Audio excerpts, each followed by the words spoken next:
Hello. So today I'm going to show you how to create a Werble that I recently saw which I really liked. This Werble was done by my friend Riz Govarez on Instagram, and he actually shared with me a technique of how he got these scales on the dragon's chest to move so realistically.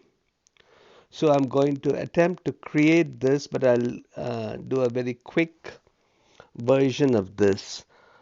Riz is really a master of verbal, so I obviously can't hope to come anywhere close to this polished effect, but I will try to get the basic functionality. One of the things you'll notice here is that the meteor goes behind the dragon's head, and then the lantern is moving from side to side with a flickering light. So I think what this means is the dragon's head and then the lantern are actually on separate layers. So in order to duplicate this, one of the first thing I did was just take a screen capture of the image here. And once you have a screen capture, I go to the website TinEye, and TinEye is a reverse image search. So I go to my photos and locate the dragon, and I'm uploading it. It immediately told me that there were six results, and the largest file size that it sort by biggest image. So 718 by 1200 pixels. So I click on this file name here and I click on save image. So I've saved the dragon to my camera roll. The next thing that I want to do is I want to open up the app uh,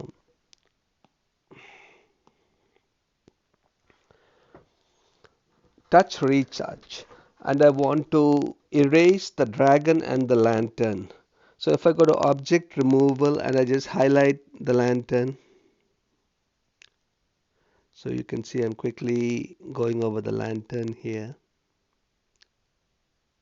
and I click on the go button. Like magic, the lantern disappeared. I'm going to pinch the image to reduce it a little bit, and I'm also going to go now back to object removal. I'm going to try to remove the dragon's head, which is a pretty big item to remove, as you can imagine, and click on go. And TouchRetouch has attempted to remove that also. I'll click on save, save as copy. So the photo was saved on my camera roll, the background. And the next thing I want to do is open up SuperimposeX, and I'm going to new session and pick the original dragon photo that I downloaded. Check. And I'm going to the layers on top, and I'm going to duplicate the layer 2 times. Duplicate layer. In one of them, I'm going to the mask tool, and I'm going to try and mask out the lantern like that. And if I check the layer on top, you can see that the lantern is masked, but I want to also click on the second button here, and I'll reduce the threshold a little bit. I'm going to remove the blue sky. Let me zoom in a little bit. So I've just got the lantern masked. Once I've got the lantern masked, I go to save, click on current layer, save it as a PNG and save it. Next, I go to my layers again. I choose the second layer that I had, And this time I'm going to the mask tool. Again, I'm going to that one. And I'm going to trace out the outline of the dragon.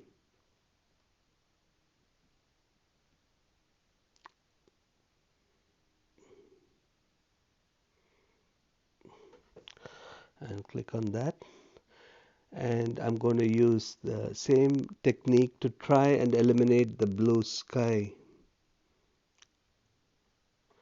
So I've, to some extent at least, I've removed the blue sky. And I'm going to save current layer as a PNG and save. So I've got the dragon's head, say, and I get rid of SuperimposeX. Now I go to Werble app, click on the blue to start a new Werble, and I've got the dragon's head. I'm pinching and reducing it. I click on this one to choose multiple layers. I choose the lantern also. And the third one that I choose is the background of the uh, sky. And I position it where I like it. And I'm going to start my Werble. And I bring it down. I'll move the layer to the left.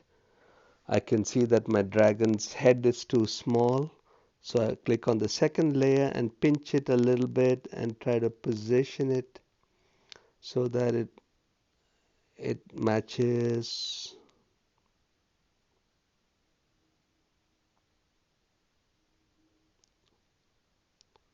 the original. I think it was like that. Click on the lantern. The lantern I think was a little bit lower down, and maybe I'll move the lantern behind the dragon's head. Now I'm ready to apply some effects onto this. So the first thing I want to do is get the lantern swinging. So I slide up and go to my pulse tool. Click on plus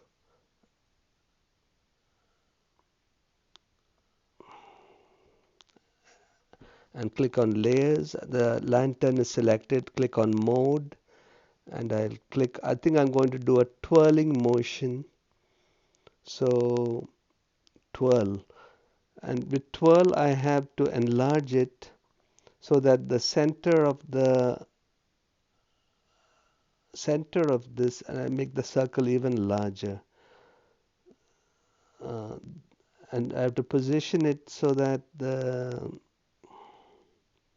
okay, that looks about right, but the motion is too much.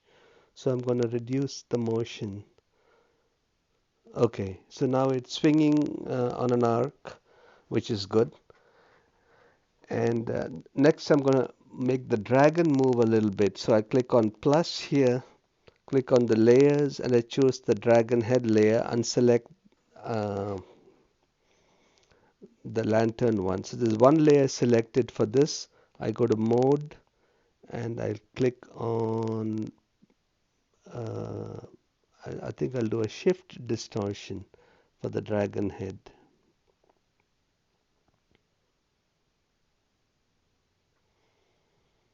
And maybe the motion is a little too small this time, so I'm going to increase it.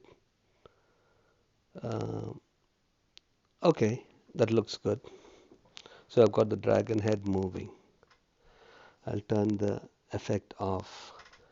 The next thing that I want to do is I wanted to add, this is the trick that I learned from Riz, which is I want to make the scales of the dragon move around. And to do that, what Riz had used was he went to the starter pack, and in the starter pack, uh, there are these moving wings. So he used the wing here and he slid it around like that so that it kind of approximately matches the dragon's neck. He kept it there. And when that looked okay, he also went and clicked on plus, duplicate the layer. So he duplicated that and then he maybe used once more at an angle for the neck. And another thing that Riz did is a feature in Werble that I've never used before. which is the mask. So he went to the mask option here, and from here he kind of erased portions of the moving object itself. So this is something that I've never tried before, but he was able to selectively decide which part of the moving object will be visible. Click on the other layer, and then I think here he might have masked out that also, so that he kind of got the dragons. Uh, Once he got these two masks uh, selected like this, then he went to blending and he chose both the wing layer, and he went to mode and he chose overlay. So now what you have is you have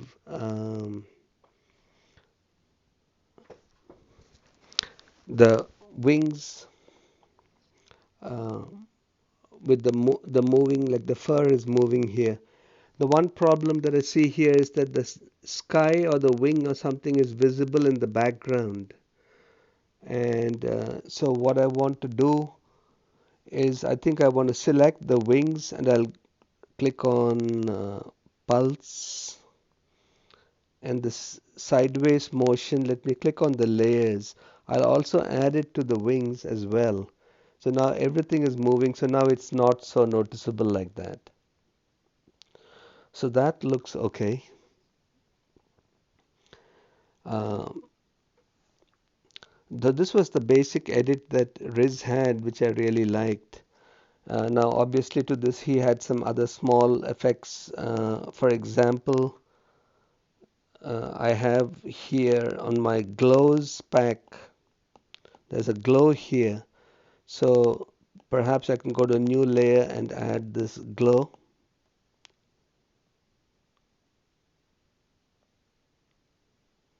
To the lantern. Or if that doesn't look, instead of the starter pack, I can go to my uh, where is the light leak? I'm trying to look for the glows pack.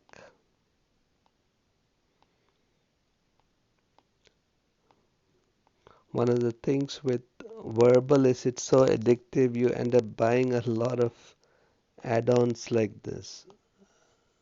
So let's see how this looks. So maybe this is okay, this effect, a flickering glowing light. So what I again want to do is I move it to the right, go to pulse, and this is, I think, on the first one I had selected just the lantern, but I also want to add now this layer as well, so that they're both moving together. And then I turn it off, and now I can position the light and fine tune it so that it's in the center, but it's got the same movement as the other pulse. Now you'll remember Riz had meteor or something going in the sky, so I can go to my Force FX pack, I think that is. Let me see if it's in Force FX 3. Yeah, this one. So click on that and position it somewhere like that.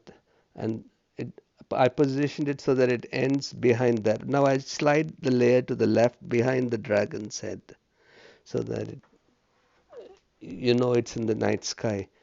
Talking about night sky, maybe another thing I want to do is I go to my sky pack, and I can choose, let's say, this night sky with stars, and add that there. Whenever there's a night with starry sky, it always looks nice to add it. Again, I obviously want to move this layer to the background, so I move it there. But now you have some stars with motion too. And at this point, you can obviously embellish this with a few more lights or special effects. But this is the trick that I learned from Riz, which was to use the wings to get this scaly texture moving on the dragon. And then also how to use the mask within Werble itself to erase a portion of the moving element. Those were two new effects that I learned this time. And so now I'm going to save and generate my Werble. I typically save it to photos as a video and I give it 20 seconds. All done.